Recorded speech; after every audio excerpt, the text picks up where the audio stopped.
ഞായറാഴ്ച ഈവനിങ് ഇങ്ങനെ ഗ്രൗണ്ടിലേക്ക് ഇറങ്ങിയപ്പോൾ അവിടെ ഇവിടെ ഇതുപോലെ കുറേ ചെടികൾ കണ്ടു. ഈ പൂവ് കണ്ടപ്പോൾ നല്ല പരിചയമുണ്ടല്ലോ. ഇതേ പ്ലാന്റ് വൈറ്റ് ഫ്ലവറിൽ ഞാൻ തമിഴ്നാട് പഠിക്കാൻ പോയപ്പോൾ കണ്ടിട്ടുണ്ട്.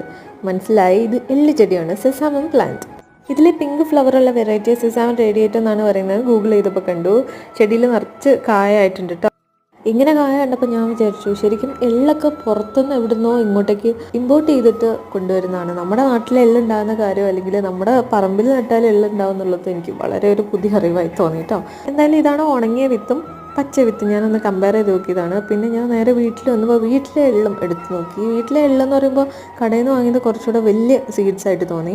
എള്ളിൻ്റെ ഹെൽത്ത് ബെനിഫിറ്റ് നമുക്ക് ആരോടും പറഞ്ഞു കൊടുക്കേണ്ട ആവശ്യമില്ല. എല്ലാവർക്കും അറിയാം, കാൽഷ്യം മഗ്നീഷ്യം ഉണ്ട്. സ്ത്രീകളിൽ പീരിയഡ്സ് റെഗുലേറ്റ് ചെയ്യാൻ, PCOSന്, അതേപോലെ നമുക്കാണെങ്കിൽ ഹെയർ ഗ്രോത്തിന്, സ്കിന്നിന്, ബ്ലഡ് പ്രഷറിൻ്റെ കാര്യം, ഇങ്ങനെ ഒരുപാട് ബെനിഫിറ്റ് ഉണ്ട്. അപ്പോൾ ഇനി മുതൽ നമുക്ക് വീട്ടിലും എള്ള് കൃഷി ചെയ്ത് തുടങ്ങാം. അപ്പോൾ see you on next video. By.